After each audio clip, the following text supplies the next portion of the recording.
Hey everybody, welcome to Jacob's Quest, and tonight I was able to watch Blue Beetle, the second to last DC project before the big James Gunn reboot, question mark, of the DC universe. Still very unclear exactly what's happening with DC, but in any case, it's this, and then it's Aquaman 2, and then that's it. That's all the DC projects that they had in the pipeline before they started, gradually shifting gears into whatever it is that's happening next. And I'm gonna say up front, I really liked this movie. Yes, it is a superhero origin story. You're gonna feel a lot of familiar beats that you've seen before. If you watch Iron Man 1, you're gonna watch this movie and you'll be like, okay, I see some familiar things happening, because that is what it is. You know what I mean? Like, there's no real getting around that. It's a formula, but it works, right? So yeah, go into this prepared. Like he's gonna get his powers, learn how to use them. There's a love interest. There's an enemy that's like his exact same power set, but the evil version, and that's what it is, right? However, I will say this one feels like it has a lot more care put into it than just like kind of a copy-paste superhero origin movie that they just kind of pump out. This one feels like they put a lot of their own, culture and a lot of like the Mexican family going on here, and they're speaking Spanish like a quarter of the time, and it doesn't just feel like it was just carelessly slapped together as like, yeah, okay, superhero origin story, copy paste, go. Like it feels like they cared, and that came through, and yeah, I felt it, and they do a lot of things here, especially with that Mexican heritage that is all over this movie. They really make you feel that, you know what I mean? Like they're really setting this up to be like, this is the Mexican superhero, and I've been familiar with Jaime Reyes and Blue Beetle and all that before that, and it's interesting that he's being framed this way in the movie. Like, he's always been, a Mexican character, but Blue Beetle, the character, was, Ted Kord, and it was, essentially just like Green Arrow. It was like another Batman ripoff, basically, of like, yes, white billionaire has a secret identity as a superhero. Now he's Blue Beetle. Like, we've seen that before also. And they do play around with that a lot in this, in a really interesting way. And the other thing is, and I hate that this movie has to have the whole DC question mark hanging over it. You know what I mean? Like, I feel like a lot of people, because of the James Gunn thing that's gonna happen eventually, are gonna dismiss this movie immediately. They're gonna like just completely disregard this, say like, whatever, doesn't matter, they're resetting it, because that's kind of what happened to Flash, that's kind of what happened to Shazam 2, that's kind of what happened to Black Adam, kind of, and honestly, that's probably what's gonna happen to Aquaman 2, because obviously Aquaman is more intrinsically linked to the Justice League and the Snyderverse and all that stuff. Blue Beetle, the movie, as far as I can tell, it doesn't have anything super concrete that places it in the Snyderverse world, even though obviously at the time when it was being developed it was supposed to be.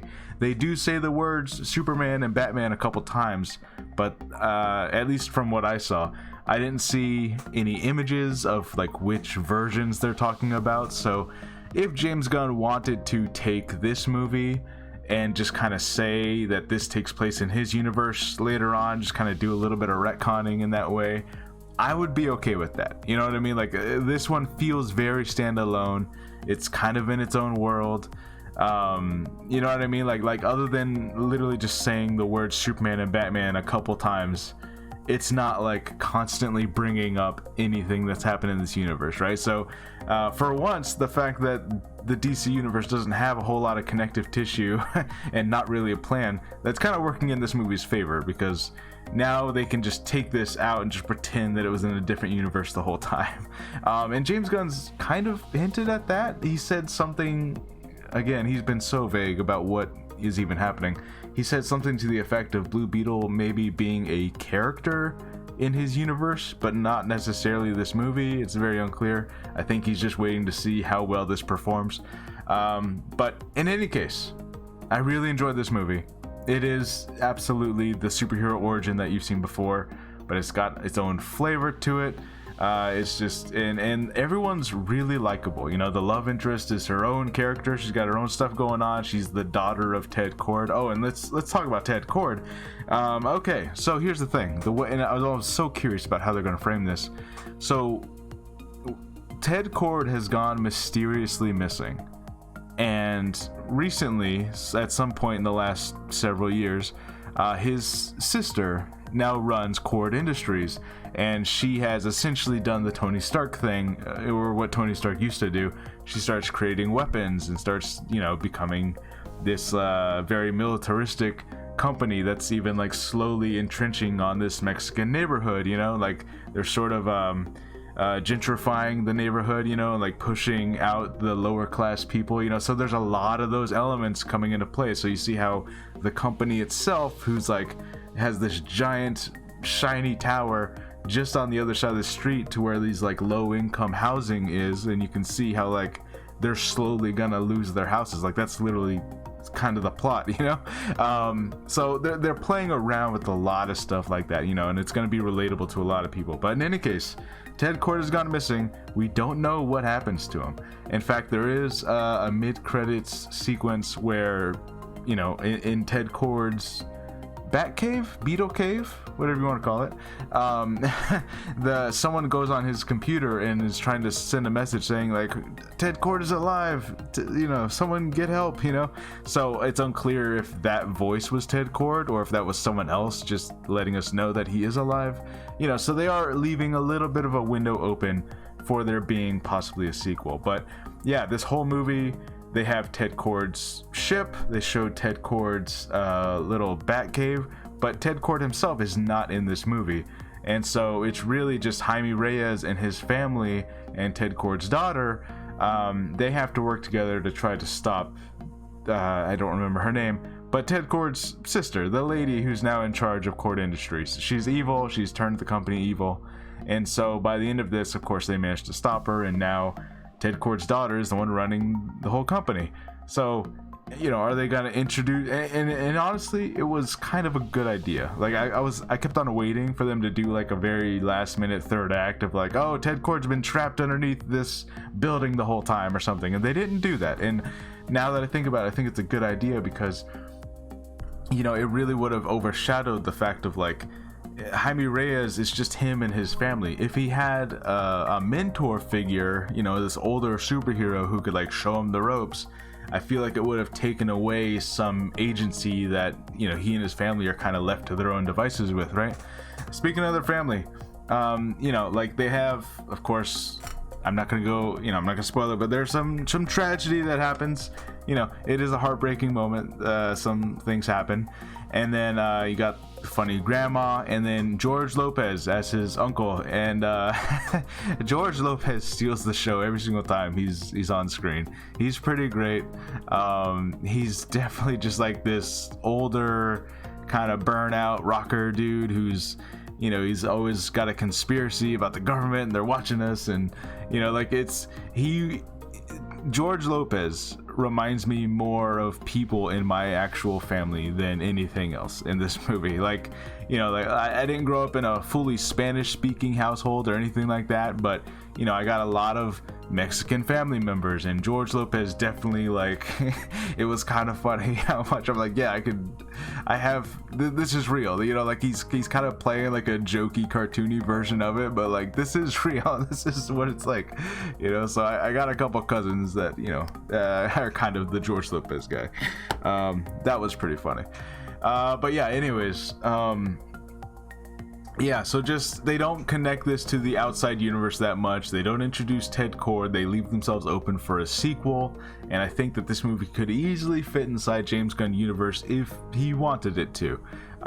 So like I said, I really enjoy this movie, and I just, it's irritating that it has to like have this cloud of DC complicated messiness hanging over it, you know. Like, is this part of the Snyderverse? Is this part of the James Gunn universe?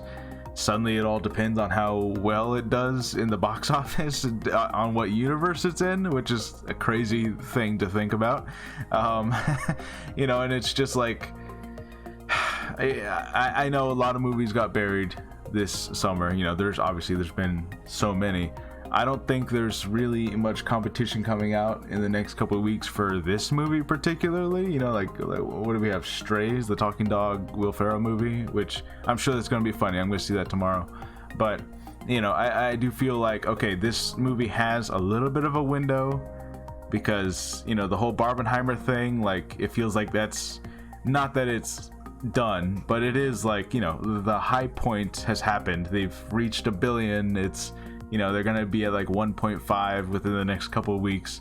But Blue Beetle is in IMAX. I saw it in IMAX screening, so it's got those screens from Oppenheimer. So it's like, okay, you have a window to be somewhat of a success. And I do hope people check this out because it's not The Flash, it's not Shazam 2. And like I said, I don't want to hype this movie up too much because it is a superhero origin story. You are going to see those familiar beats. And even from the trailer, I'll fully admit, I saw the trailer and I was like, this kind of just looks like Iron Man and you know, the Iron Spider-Man suit kind of mixed into one. And like I said, I'm fully aware of who Jaime Reyes Blue Beetle was before this. I'm not saying he is a ripoff of those characters.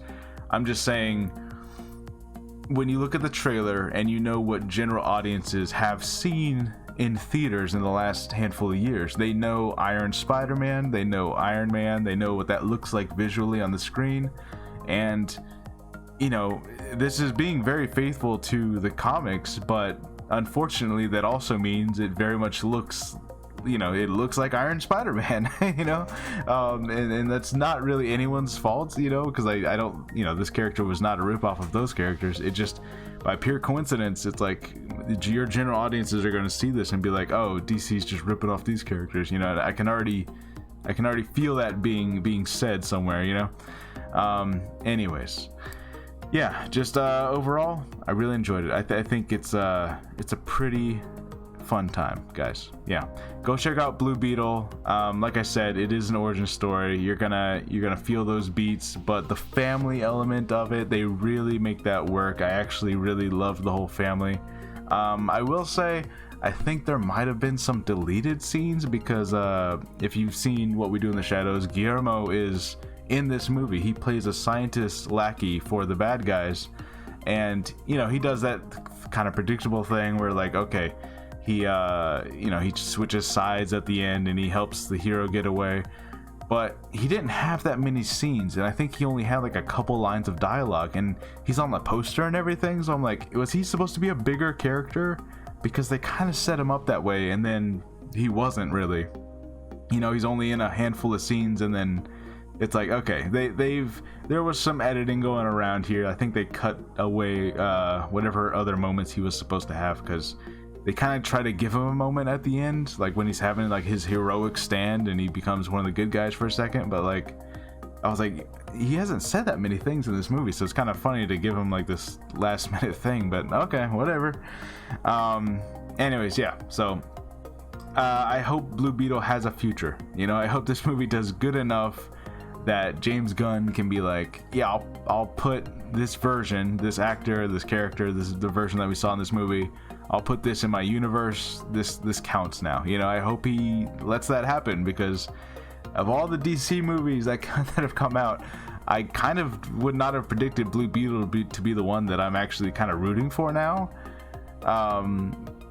You know, especially after Flash, I was like ready to be done with all the Blue Beetles. I was like, whatever, Blue Beetle, Aquaman 2, don't even bother. But honestly, I'm surprised. I was wrong. Blue Beetle is pretty good. I enjoyed it. I had fun with this one. Go ahead and check it out. Let me know what you guys think, and I'll see you guys next time. Bye.